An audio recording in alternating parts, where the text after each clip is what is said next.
오늘 우리가 함께 나누는 하나님의 말씀은 요한복음 3장 1절에서부터 8절까지 말씀 가지고 같이 나누겠습니다. 모두 함께 자리에 일어나셔서 저와 여러분들이 한 절씩 돌아가면서 교독하도록 하겠습니다. 요한복음 3장 1절에서 8절입니다. 그런데 바리새인 중에 니고데모라 하는 사람이 있으니 유대인의 지도자라. 그 밤에 예수께 와서 이르되 라삐야, 우리가 당신은 하나님께로부터 오신 선생인 줄 아나이다. 하나님이 함께 하시지 아니하시면 당신이 행하시는 이 표적의 아무도 알 수 없음이니이다.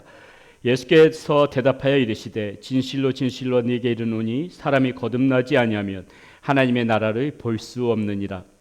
니고데모가 이르되 사람이 늙으면 어떻게 날 수 있사옵나이까? 두 번째 모태에 들어갔다가 날 수 있사옵나이까? 예수께서 대답하시되 진실로 진실로 네게 이르노니 사람이 물과 성령으로 나지 아니하면 하나님의 나라에 들어갈 수 없느니라. 육으로 난 것은 육이요 영으로 난 것은 영이니 내가 네게 거듭나가야 하겠다 하는 말을 놀랍게 여기지 말라. 바람이 임의로 불매 내가 그 소리는 들어로 어디서 와서 어디로 가는지 알지 못하나니 성령으로 난 사람도 다 그러하니라. 아멘. 자리에 앉으시겠습니다. 기도합니다. 살아계신 아버지 하나님, 감사합니다. 오늘도 말씀 가운데서 주님께서 우리에게 들려주시는 말씀 하나님 우리의 마음 가운데 새기고 그 말씀 붙잡고 또 살아갈 수 있는 한 주가 될 수 있기를 소원합니다. 주의 성령 하나님께서 이 시간 역사하여 주셔서 우리의 마음을 감동시켜 주시고 우리의 마음을 깨닫는 지혜를 허락하여 주시옵소서.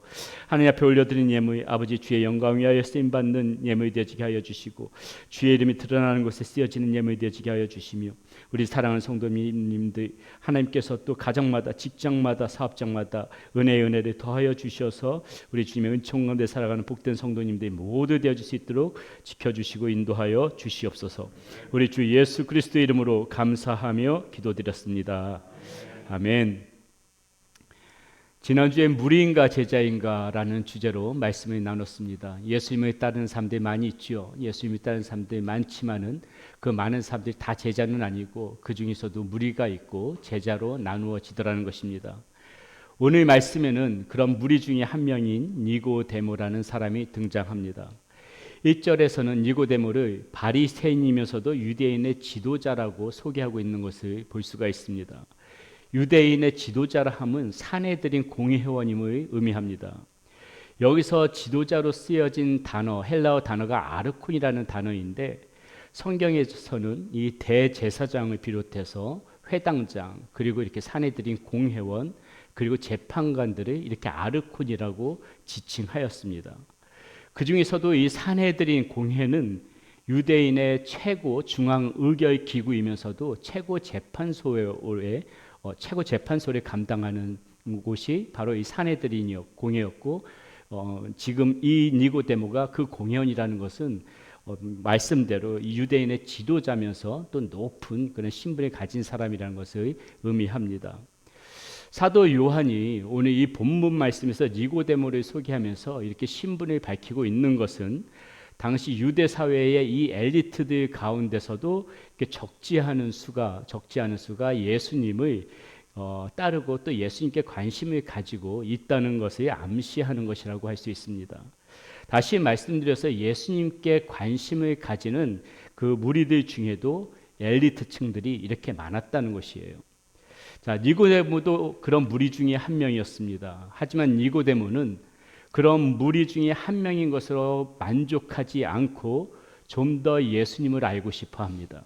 예수님이 말씀하신 것들 중에서 궁금한 것들이 많습니다. 그의 가르침을 더 듣고 싶어 합니다. 그리고 할 수만 있다면 더 깊은 관계로 들어가고 싶어 하는 것을 오늘 본문 말씀을 보면 알 수가 있습니다. 하지만 그것이 생각만큼 쉽지가 또한 않다는 것이 니고데모는 압니다. 드러내놓고 다른 제자들처럼 예수님을 따르면은 자신이 잃을 것들이 한두 가지가 아닐 것이라는 것을 그 니고데모는 잘 알고 있기 때문에 그렇습니다. 명망 높은 지금 사내들인 공회원이라는 이 명망 높은 종교 지도자가 또한 정치 지도자가 저 갈릴리라는 총구석에서 온 전직 목수의 제자가 된다? 이 생각만 해도 끔찍한 것입니다. 사람들이 자신을 두고 뭐라고 수군거릴지 뭐라고 손가락질을 할지 불이 보듯 뻔합니다. 그동안 힘들게 여태까지 쌓아왔던 자신의 명성이 한순간에 무너질 수도 있을 것이라는 위기감이 듭니다. 어쩌면 사내들인 이 공회, 그동안 이렇게 자랑스럽게 생각했던 사내들인 공회원에서 그 자격을 박탈당할 수도 있습니다. 파면당할 수도 있습니다. 그동안 친분을 쌓아왔던 자신의 동료들, 주변 사람들은 등을 돌릴 것이고 손가락질할 것입니다. 가족들조차도 당신 미쳤냐, 자녀들도 아버지 정신이 있는 거냐 그렇게 비난할지도 모르겠습니다. 그냥 남몰래 이렇게 그냥 예수님의 팬으로서 무리 중에 한 명으로서 남아있으면은 아마 별일 없을 것입니다. 드러내놓고 제자의 길에 선다면 지금 이와 같이 자신이 포기해야 할 것들이 너무나도 많은 것이 지금 이 니고데모의 고민인 것입니다. 자, 이런 갈등 속에서 니고데모가 지금 예수님을 찾아가는 것으로 오늘 말씀이 시작됩니다. 2절 말씀입니다. 그가 밤에 예수께 와서 이르되 랍비여 우리가 당신은 하나님께로부터 오신 선생인 줄 아나이다. 하나님이 함께 하시지 아니하시면 당신이 행하시는 이 표적을 아무도 할 수 없음이니이다. 여러분 지금 이 말씀 니고데모가 예수님께 하시는 말씀 한번 자세히 한번 들어보세요. 뭐라고 말하고 있습니까? 뭐라고 고백해요? 당신은 하나님께로부터 오신 선생인 줄 제가 압니다. 이런 고백을 먼저 하죠. 하나님께서 함께 하시지 않으면 할 수 없는 일들을 지금 당신은 하더이다. 이렇게 지금 고백합니다. 지금 그의 이 고백은 이미도 무리의 틀을 벗어난 고백이에요. 무리로서는 할 수 없는 고백인 거예요. 무리는 예수님이 하나님께로부터 오신 분인지 하나님이 함께 하시는지 그런 거에 별로 관심 가지지 않습니다. 지금 자신들의 눈앞에서 펼쳐지는 역사가 하나님께서 함께 하시기 때문에 나타나는 표적인지 아닌지 무리는 그런 것에 별로 관심을 두지 않습니다. 그저 눈앞에 나타난 결과, 자신에게 무엇이 주어질 것인가, 나에게 어떤 유익이 되어질 것인가, 무리는 그런 거에만 오히려 관심을 갖습니다. 그런데 니고데모는 지금 보게 되면 자신도 미처 깨닫지 못하는 사이에 그의 말 속에서 이 신앙 고백을 하고 있더라는 것이죠. 지금 니고데모가 하고 있는 이 고백이 바로 그의 진심이요 그의 존재라고 할 수가 있습니다. 자, 그러나 아직까지 넘어서지 못하는 벽이 있어요. 이 니고데모에게 넘어서지 못하는 벽이 있어요. 그것을 상징적으로 보여주는 것이 무엇입니까? 지금 바로 예수님을 낮이 아닌 밤에 찾아가는 것이에요. 낮이 아닌 밤에 찾아가는 것. 니고데모는 왜 굳이 한밤중에 예수님이 찾아갔을까요? 아니 환한 대낮에도 찾아갈 수 있지 않았겠습니까? 예수님이 공공장소에서 이 무리들에게 말씀을 가르칠 때도 잠깐 끝나고 뵙기를 원한다면 예수님은 얼마든지 만나 주셨을 것입니다. 아니 니고데모가 나타나기만 하면은 그 니고데모의 이 신분이 갖는 위험 때문에 사람들이 알아서 길이 터주었을지도 모릅니다. 예수님 만나는 거 전혀 어렵지 않았을 것이에요. 얼마든지 쉽게 예수님을 만날 수 있을 텐데 성경은 지금 그가 한밤중에 밤에 예수님이 찾아갔다라고 분명하게 말씀하고 있습니다. 왜 밤일까요? 왜 밤일까요? 밤에 찾아가면 사람들이 눈에 띄지 않습니다. 야밤을 틈타며 다른 종교 지도자들 자신의 동료들로부터 난처한 질문을 받지 않아도 됩니다. 보는 눈이 없을 적에 예수님과 이야기를 나누면은 나의 지금 현재 삶을 그대로 유지한 채 예수님과의 관계를 시작할 수 있습니다. 실직의 위험 없이 예수님을 그렇게 따를 수도 있을 것입니다. 사람들에게 공개적으로 자신의 믿음을 볼 필요 없이 밤에 조용히 예수님을 만나서 아무도 모르게 그분을 믿기로 결심만 하면 그만입니다. 괜찮아요. 그렇게 하기만 하면 어렵게 쌓은 자신의 편안한 삶이 뒤흔들리지 않을 것이라는 거죠. 이와 같이 마음은 무리의 틀을 벗어났는데 현재 그의 모습은 무리의 태도에서 벗어나지 못하고 있어요. 마음은 벗어났는데 실제의 모습은 벗어나지 못하고 있다는 것이죠. 니고데모는 높은 지위, 사람들의 존경, 수입, 우정, 가족 간의 관계 등 이외에 여러 가지 복합적인 것들이 니고데모를 가지고 있습니다. 이런 것들이 예수님을 따른다면은 뿌리째 흔들릴 수밖에 없는 것이 지금 니고데모의 현실 앞에 놓여 있기 때문에 그는 예수님을 밤에 찾아갈 수밖에 없었다는 것이죠. 여러분, 그러면 우리는 예수님을 따르는 것 때문에 흔들리는 것이 무엇이 있을까? 한번 우리 역시도 한번 생각해 봐야겠지요. 이것은 저도 그렇고 여러분도 그렇고 사실 너무 부담스러운 질문이 아닐 수 없습니다. 그러나 힘들어도 우리는 이 질문에 대답을 하지 않고서 넘어가서는 안 될 겁니다. 나의 삶에서 주님을 따르는 것 때문에 흔들리고 있는 것이 아무것도 없다? 이러면 정말 우리는 무리 아니겠습니까? 뭐라도 있어야죠. 주님을 따르는 것 때문에 그동안 편안하던 내 삶에서 흔들리는 것이 뭐라도 있어야죠. 조그만 거라도 하나라도 있어야죠. 내가 주님을 따르고 있는데 나의 삶에서 전혀 흔들리는 것이 없다 이러면 우리가 다시 생각해 봐야 되는 거 아닙니까? 우리의 신앙, 우리의 믿음 다시 한번 점검해 봐야 되는 거 아니겠습니까? 예수님을 따르기 위해서 나의 삶에 흔들리고 있는 것이 무엇인가를 한번 꼽아 보시기 바랍니다. 글로라도 한번 적어 보시기를 바랍니다. 무엇이 있습니까? 어떤 것이 흔들리셨어요? 그것이 현재 나의 모습이라는 것이에요. 내가 꼽아보는 그 모습이 현재 나의 모습이라는 거예요. 예수님을 따른 탓에 나의 삶이 어떻게 흔들렸는가? 가급적이면 살짝만 흔들리는 것이 아니라 뿌리째 흔들리는 것을 우리 주님께서는 우리에게 원하시고 있다는 것입니다. 자, 그러나 어떤 분이 이렇게 생각하실 수 있습니다. 지금도 너무 벼랑 끝인데 더 흔들리라고 하면 나는 도대체 어떻게 하지? 맞습니다. 그래서 주님께서는 모든 사람들에게 똑같은 방식의 헌신을 요구하지 않으세요. 주님은 각자의 자리에서 가능한 순종을 원하십니다. 어떤 사람에게는 강한 헌신의 결단을 요구하실 수 있습니다. 그러나 어떤 사람에게는 방향을 바꾸는 것에서부터 좀 시작해라. 이렇게 요구하실 수도 있어요. 각자에 따라서 하나님께서 우리에게 요구하시는 방식은 다를 거라는 것입니다. 예수님께서는 대낮이 아닌 야밤에 찾아온 이 니고데모의 속내를 꿰뚫어 보십니다. 하나님을 믿는다고 분명한 신앙의 고백을 하였지만은 예수님께서는 3절에서 이렇게 말씀하세요. 예수께서 대답하여 이르시되 진실로 진실로 네게 이르노니 사람이 거듭나지 아니하면 하나님의 나라를 볼 수 없느니라. 자, 하나님 나라를 볼 수 없다? 예수님의 이 말씀, 니고데모는 어쩌면 이 말씀 속에서 자존심이 상하였을 수도 있습니다. 일평생 종교적인 이력을 쌓아왔던 사람이 니고데모예요. 앞에 창세기, 출애굽기, 레위기, 민수기, 신명기 이 모세오경 정도는 아마 줄줄이 다 외웠을 것입니다. 우리 중에 이 모세오경을 다 외우고 있는 사람이 있습니까? 니고데모 정도면 그 정도 다 외웠을 것입니다. 하지만 예수님은 그의 종교의식에는 관심이 없으세요. 예수님이 원하시는 것은 지금 묻고 있는 것은 너가 지금 그런 모세오경 정도 외우고 지금 일평생 종교적인 이력을 어떻게 쌓아왔느냐 그걸 묻고 싶은 것이 아니라 지금 현재 너의 삶이 거듭났느냐 현재 너의 삶이 지금 거듭났느냐 이것을 묻고 계시다는 것이에요. 니고데모는 이미 예수님을 믿는다고 말했습니다. 하지만 그 정도로 믿는 것과 그분을 따르는 것은 차원이 다르다는 것을 지금 주님께서 말씀하고 계시는 거예요.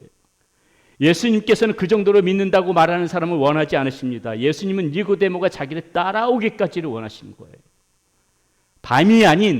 이 밤이 아닌 낮에도 지금 너 나와 함께 할 수 있느냐? 낮에도 나와 만나서 이렇게 이야기할 수 있느냐? 우리 주님께서는 지금 니고데모에게 그걸 묻고 있다는 거예요. 대개 우리는 뭔가를 사실로 받아들이는 것이 믿음이라고 생각합니다. 그런데요, 성경에서 말하는 믿음은 믿음의 대상을 실제로 따라갈 때 그것을 가지고 믿음이라고 말해요. 따르는 것은 고개만 끄덕이는 것이 아닙니다. 손과 발이 움직여야 한다는 것이에요. 오늘날 교회에서 제자가 아닌 무리가 많은 이유가 무엇입니까? 바로 이 믿음의 메시지와 따름의 메시지를 자꾸 분리해 놓기 때문에 그래요. 두 메시지를 분리하면 균형이 깨어지고 무리밖에 양산이 안 되는 것입니다. 복음서에 보면 예수님께서 나를 믿으라고 정확하게 명령하신 말씀이 복음서에 보면 2번 나와요. 나를 믿으라 강하게 명령하신 말씀은 복음서에 2번 나와요. 그런데 여러분 나를 따르라고 강하게 명령하신 말씀은 몇 번 나오는지 아십니까? 13번이 나와요. 13번이. 따르는 것이 믿는 것보다 중요하다는 그런 말씀을 드리려는 것이 아닙니다. 믿는 것과 따르는 것은 뗄 수 없다는 거예요. 뗄 수가 없다는 거예요. 믿음은 믿음의 심장과 폐 같은 것이라는 것입니다. 믿음의 메시지에서 따름의 메시지를 분리해내버리게 되면 믿음은 죽은 믿음이 되어져 버리는 거예요. 예수님께서도 직접 그런 말씀을 하셨지요. 누가복음 6장에 보면 주님께서 46절에서 이렇게 말씀을 하십니다. 너희는 나를 불러 주여 주여 하면서도 어찌하여 내가 말하는 것에 행하지 아니하느냐. 그러면서 49절에서 이렇게 말씀하십니다. 듣고 행하지 아니하는 자는 주치 없이 흙 위에 집 지은 사람과 같으니 탕류가 부딪힘에 집이 곧 무너져 파괴됨이 심하니라 하시니라. 믿음과 따름의 이 이분법이 깨어지지 않는 한 여러분 교회는요 언제까지고 무리들로만 넘쳐날 것이라고 저는 생각합니다. 이 이분법이 깨어져야 돼요. 믿음과 따름의 이분법이 깨어지지 않는 한 무리들만 교회는 많아질 겁니다. 사실 이 따름의 메시지를 반복해서 듣는다는 거 너무도 피곤한 일임을 저도 잘 알고 있습니다. 어떤 성도님들이 이렇게 말씀하실지도 모르겠습니다. 압니다. 잘 안다고요. 그런데 현실의 삶에 가뜩이나 지쳐있는 사람들한테 이런 메시지는 더 지치게 만든다고요. 그렇게 말씀하실 수 있어요. 인정합니다. 저 역시도 이런 설교하는 거 힘이 들어요. 저조차도 때로는 지키기 힘든 부분을 가지고 설교를 한다는 것이 쉽겠습니까? 저도 그냥 축복으로 가득 찬 메시지만 전하면 편합니다. 기분 좋아요. 그러나 성경을 아무리 봐도 헌신 없는 대가를 선포하는 말씀이 없어요. 헌신도 없는데 주님을 따르지도 않는데 하나님께서 은혜를 주실 것이다. 복을 베풀어 주실 것이다. 넘치는 은혜가 있을 것이다. 때를 따라 돕는 은혜가 있을 것이다. 당신에게 하늘에서 쌓아두신 은혜가 있을 것이다. 이거는 아니라는 거지요. 말씀에서 이거는 그렇게 말씀하시지 않더라는 거지요. 헌신 없는 그러한 믿음, 따름 없는 믿음 가지고 그렇게 말씀 안 하시더라는 거지요. 헌신 없이 공로 없이 우리가 받은 은혜는 하나님께서 우리를 택하여 주신 거, 우리를 구원하여 주신 거 이거밖에 없어요. 나머지는요. 그 다음부터는 주님을 따르는 자에게 베풀어 주시는 은혜가 있는 것입니다. 회개하는 자에게 용서가 있는 것이고요. 나 자신의 십자가에 오늘도 주여 이 죄인, 이 못난 죄인 긍휼히 여겨주십시오. 이 부족한 죄인 오늘도 하나님 앞에서 바르게 살기 원하는데 제가 그렇게 따라가지 못했습니다. 오늘 하루 계속해서 자기를 십자가에 못 박는 그 자에게 오늘도 생명이 있는 것이에요. 행동하는 자에게 믿음은 시퍼렇게 살아나는 것입니다. 그렇다면 이렇게 밤중에 예수님이 찾아왔던 니고데모에게 과연 변화가 있었을까요? 요한복음 3장에서 니고데모와 예수님의 만남은 이 예수님께서 말씀하시는 것으로 그냥 끝이 나버려요. 니고데모가 예수님의 말씀 속에서 어떤 반응을 보였는지 전혀 나와 있지 않습니다. 그렇다면 아무런 말이 없는 것을 보니까는 아마 니고데모는 다시 돌아가서 그냥 소심한 무리로 평생을 살았을까요? 말로만 믿음을 떠드는 그 모습에서 벗어나지 못하고 결국은 헌신의 삶으로까지 가지 못했던 것일까요? 하지만 니고데모의 이야기는 이것으로 끝이 아닙니다. 우리는 요한복음 7장에서 니고데모를 다시 만나게 돼요. 예수님이 행하시는 기적들과 전하시는 이 말씀을 믿는 사람들이 점점 많아지니까는 이 대제사장과 바리새인들의 마음 가운데 질투가 심했습니다. 그래서 지금 종교 지도자들은 예수님을 체포하여 데려오기를 아랫사람들에게 명령을 해요. 요한복음 7장 45절 46절에 그 내용이 나와 있습니다. 이렇게 나와 있습니다. 아랫사람들이 대제사장들과 바리새인들에게로 오니 그들이 묻되 어찌하여 잡아오지 아니하였느냐. 아랫사람들이 대답하되 그 사람이 말하는 것처럼 말한 사람은 이때까지 없었나이다. 여기서 아랫사람이라 하면 성전 경비대들을 말하는 거예요. 성전 경비대. 그런데 예수님을 잡으러 갔던 그들조차도 지금 예수님께 감동이 되어져 가지고 그냥 돌아옵니다. 그러니까 종교 지도자들 지금 경비대들이 질책하고 있는 장면이에요. 바로 그 자리에 예수님을 음해하기 위해 그 공모하는 그 자리에 니고데모도 있었습니다. 그럼 그가 예수님을 대변해 줬을까요? 예수님을 변호해 줬을까요? 어쩌면은 그는 이 다른 사람이 예수님을 대변해 주기를 원했을지 모릅니다. 예수님을 믿는 사람은 나 말고도 있지 않은가? 어쩌면 그는 이 자리에 지금 같이 모여 있는 사람들 중에도 자신과 같은 그런 생각을 가진 숨겨진 신앙을 가진 사람이 있을 것이라고 생각했을지도 모릅니다. 더군다나 앞서 염려했던 것처럼 믿음을 공개했을 때 딸의 대가를 생각하며 섣불리 행동할 수가 없어요. 가만히 있는 것이 상책이다. 그렇게 생각도 들었을 것입니다. 그러니 누군가 대신 변해줄 사람이 나타나기를 기다렸을지도 모르겠어요. 여러분, 우리도 그럴 때 있지 않습니까? 우리도. 우리 교회 성도님들이 좀 더 많아졌으면 좋겠는데 생각은 하는데 나 말고 좀 다른 사람들이 전도해 왔으면 좋겠다. 그런 생각합니다. 교회 어느 부분이 지저분하다는 생각이 들면은 누군가 청소를 좀 해줬으면 좋겠는데 그런 생각하지요. 재정적인 헌신도 나 말고 다른 사람들이 충분히 좀 해줬으면 좋겠다. 그런 생각합니다.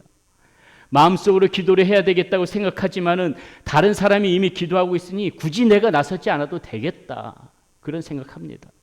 이와 같이 잘 되기를 바라는 순수한 마음은 있어요. 의심의 여지 없이 그런 순수한 마음이 있습니다. 신앙적으로도 충분히 공감합니다. 그렇게 하는 것이 맞다고 생각합니다. 그렇지만 내가 아니고 다른 사람이 나서서 이들이 좀 잘 진행되어졌으면 좋겠다고 생각할 때가 있다는 것이죠. 이 숨은 신앙인의 모습으로 살아가고 싶더라는 것입니다. 어쩌면 니고데모도 그 자리에서 그런 마음을 가지고 있을지 모른다는 거죠. 하지만 51절에 보면은요, 요한복음 7장 51절에 보면은 니고데모는 결국 용기를 내어서 예수님을 옹호합니다. 드디어 무리에서 제자로 첫 발걸음을 떼는 순간이 그의 말 속에서 나와요. 51절 말씀 보겠습니다. 그 공회원들이 다 모인 자리에서 이렇게 드디어 말을 꺼냅니다. 우리 율법은 사람의 말을 듣고 그 행한 것을 알기 전에 심판하느냐? 모든 공회원들, 그 자리에 있는 공회원들이 예수님을 잡아다가 신문해야 된다. 예수님을 잡아다가 신문해야 된다. 이렇게 이야기할 때 니고데모가 그 시퍼렇게 그 비난하는 공회원들 앞에서 아니 우리 율법은 그 사람이 행한 일을 보기도 전에 그 말만 다른 사람의 말만 듣고 심판하는 게 맞느냐? 이렇게 지금 묻고 있는 거예요. 그 사람이 무슨 일을 했는지 제대로 알지도 못하면서 다른 사람의 하는 말만 듣고 심판하는 것이 맞냐고 따지고 있는 것입니다. 어쩌면 별말 아닌 것 같습니다. 소심한 옹호처럼 보이기도 합니다.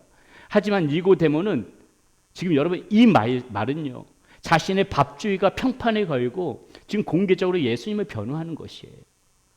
더 이상 믿음을 간직하고 있지만 않겠다는 결단인 것입니다.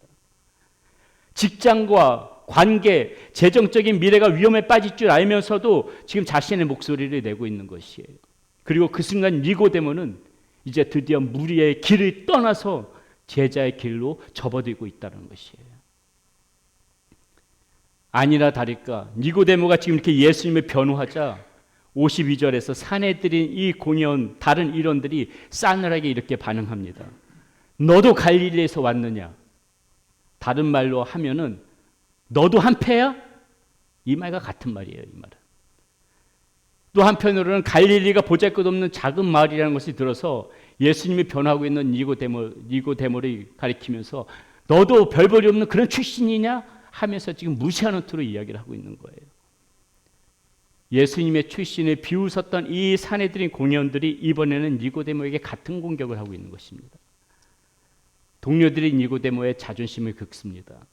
그가 힘겹게 쌓아온 사회적인 지위와 동료들 간의 관계와 종교적 명성이 지금 무너질 위기에 처한 것이에요. 니고데모의 이 믿음이 진짜 믿음인가 판가름 나는 순간입니다. 여러분, 우리가 믿음의 길을 걷는 사람이라면 누구나 이런 기로에 서게 됩니다. 무리의 길과 이 제자의 길에서 선택하여야 할 때가 반드시 오게 됩니다. 사람들과의 관계 속에서 내가 무리의 길을 선택할 것인가, 제자의 길을 선택할 것인가, 우리는 그것을 선택해야 합니다. 오늘 나에게 주신 직업, 위치, 물질들을 가지고 무리로 살아갈 것인가, 제자로 살아갈 것인가, 우리는 선택해야 합니다. 세상은 계속해서 우리에게 물을 것입니다. 너도 갈릴리에서 왔느냐? 너도 예수쟁이냐? 너도 그렇게까지 살아야 하느냐? 우리의 대답에 따라서 공개적으로 망신을 당할 수도 있고 비웃음을 살 수도 있고 따돌림을 당할 수도 있고 더 나아가서는 불이익도 당할 수 있습니다. 이럴 때 여러분들은 어떻게 대답하시겠습니까? 요한복음 끝 무렵에 니고데모가 다시 한번 잠깐 등장합니다. 요한복음 19장에서는 예수님이 십자가에 못 박혀 돌아가시고 지금 장례 준비가 한창인 그런 장면을 다루고 있습니다. 그때 니고데모가 예수님을 다시 찾아와요. 19장 39절 말씀입니다. 일찍이 예수께 밤에 찾아왔던 니고데모도 몰약과 침향 섞은 것을 100리트라쯤 가지고 온지라.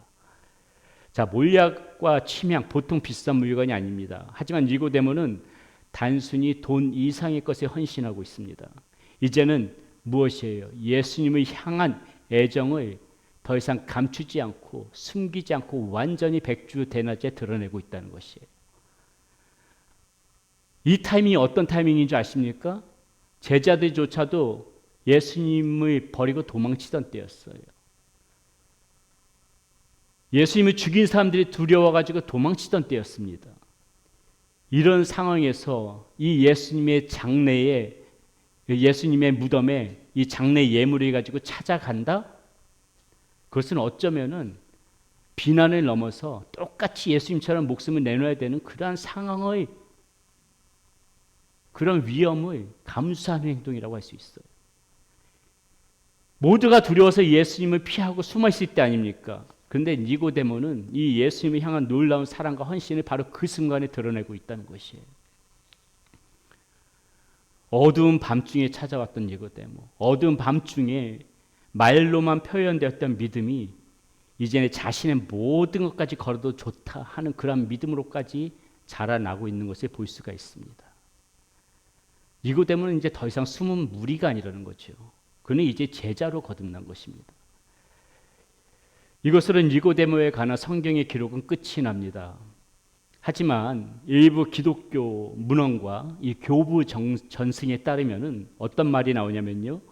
니고데모는 예수님을 따랐다는 이유로 사내들인에서 추방이 되어지고 재산이 몰수되어지고 공적 지위를 상실했다고 전해져 내려오고 있습니다. 여러분, 혹시 우리도 이렇게 어둠 속에서 예수님을 믿어왔던 적은 없습니까? 숨은 신앙인으로 그렇게 살아왔던 적은 없습니까?